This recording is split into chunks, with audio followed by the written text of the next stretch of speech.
जय हिंद दोस्तों। आज के वीडियो में हम बात करेंगे प्रमेय संख्या किसे कहते हैं। तो प्रमेय संख्या को इंग्लिश में रेशनल नंबर कहते हैं। इसको हम क्यों से दर्शाते हैं। तो वे संख्या जिन्हें p बटा क्यू के रूप में लिखा जा सके जहां क्यू बराबर 0 ना हो और p व क्यू एक पूर्णांक संख्या हो और एक सहाभाज्य संख्या हो, उसे हम क्या कहते हैं, प्रमेय संख्या कहते हैं। तो प्रमेय संख्या होने के लिए क्या क्या शर्त है। तो शर्त यह है मेरे भाई कि p बटा क्यू के रूप में लिख सकें जहां क्यू बराबर 0 ना हो। और दूसरा शर्त यह है कि p और क्यू क्या हो, पूर्णांक संख्या हो, पूर्णांक हो। तीसरा शर्त है मेरे भाई कि p और q एक सअभाज्य संख्या हो। ठीक, तो ये रही शर्त। सर p बटा क्यू का मतलब क्या होता है। p बटा क्यू का मतलब होता है मेरे दोस्त अंश बटा हर के रूप में लिख सकें। ठीक है, उदाहरण देखते हैं।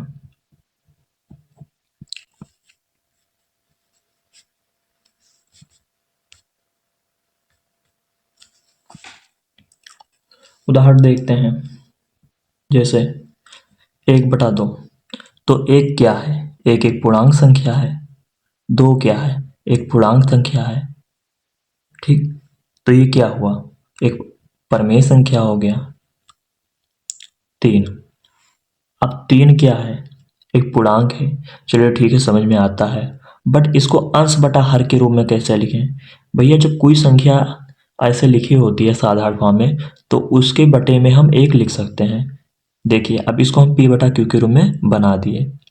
इन्होंने बोला कि p और q क्या हो चाहिए, सअभाज्य संख्या हो। तो p और q का जो HCF है वो क्या होगा, 1 होगा, इसलिए सअभाज्य संख्या है। 0 हो गया, 0 भी अंश बटा हर के रूप में नहीं लिखा है, इसको भी अंश बटा हर के रूप में लिखे। तो चलिए लिख देते हैं, इसके नीचे 1 लगा दिए। अब देखो ये p बटा क्यू के रूप में लिख दिए। जहां पर हमें q बराबर 0 ना दिया हो, तो q बराबर 0 ना है, q बराबर क्या है, 1 है मेरे दोस्त। q बराबर क्या है मेरे दोस्त, 1 है। ठीक है, इन्होंने बोला p और q क्या हो, पूर्णांक हो।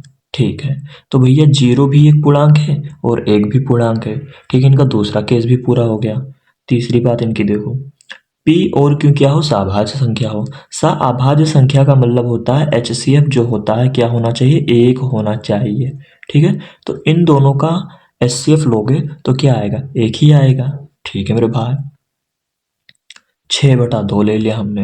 अब आप कहोगे 6/2 p बटा क्यू के रूप में है। हाँ है भाई, क्यू बराबर 0 ना हो। हाँ, क्यू बराबर यहाँ पर 2 है। ठीक है, क्यू बराबर 0 नहीं है। ठीक है, पहली शर्त पूरी हो गई। दूसरी शर्त चेक करते हैं, p और q क्या हो, पूर्णांक हो। तो भैया 6 भी पूर्णांक है, 2 भी पूर्णांक है। ठीक है, दूसरी केस भी पूरी हो गई।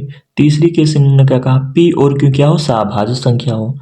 तो भैया 6 और 2, इसका तो इससे 2 आ रहा है, तो क्या ये प्रमेय संख्या होगा।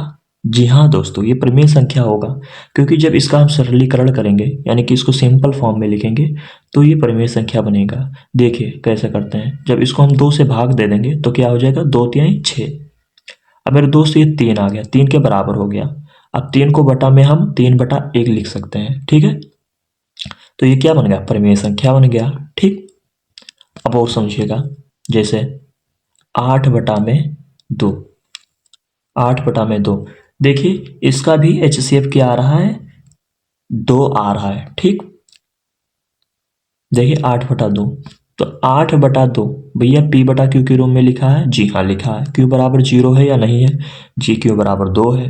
ठीक है, पहली शर्त पूरी हो गई। दूसरी शर्त चेक करते हैं, p बटा क्यू क्या है, एक पूर्णांक होनी चाहिए। भैया 8 भी पूर्णांक है, 2 भी पूर्णांक है। ठीक है भैया, 3 नंबर पे आते हैं, तो p और q क्या होना चाहिए, सअभाज्य संख्या होना चाहिए। तो भैया p और q क्या है, सअभाज्य संख्या अभी नहीं है, तो इसको बनाते हैं। ठीक है, तो 2 से भाग करेंगे तो क्या हो जाएगा, 2 चौके 8। अब देखो 4 हो गया, 4 के नीचे हम 1 लगा सकते हैं। अब ये क्या बन गया, एक परिमेय संख्या बन गया। ठीक है, एक और एग्जाम्पल की मदद से समझते हैं। 12 ले लेते हैं 18। ठीक है, 18 ले लिया। भैया देखो 12 और 18 P बटा Q के रूप में है। जी हाँ, P बटा Q के रूप में है। Q बराबर 0 है? नहीं है भैया। पहला का शर्त पूरा हो गया। ठीक है। P और P और Q क्या होना चाहिए? पूर्णांक होना चाहिए। तो P और Q क्या है मेरे भाई? पूर्णांक है। दूसरा केस भी पूरा हो गया। तीसरे पे आते हैं। तो P और Q क्या है? सहाभाज्य संख्या हो। मेरे भाई ये P और Q सहाभाज्य संख्या नहीं है। तो इसको हम 3 से भाग करेंगे तो 3 छक क्या हो जाएगा? 18। 3 चौके 12 और काटो इसको। 2 से भाग करेंगे तो 2 दूनी 4, 2 तिहाई 6। मेरे भाई ये 2/3 के बराबर आ गया। अब ये जो संख्या बन जाएगी एक परिमेय संख्या बन जाएगी। Thank you so much.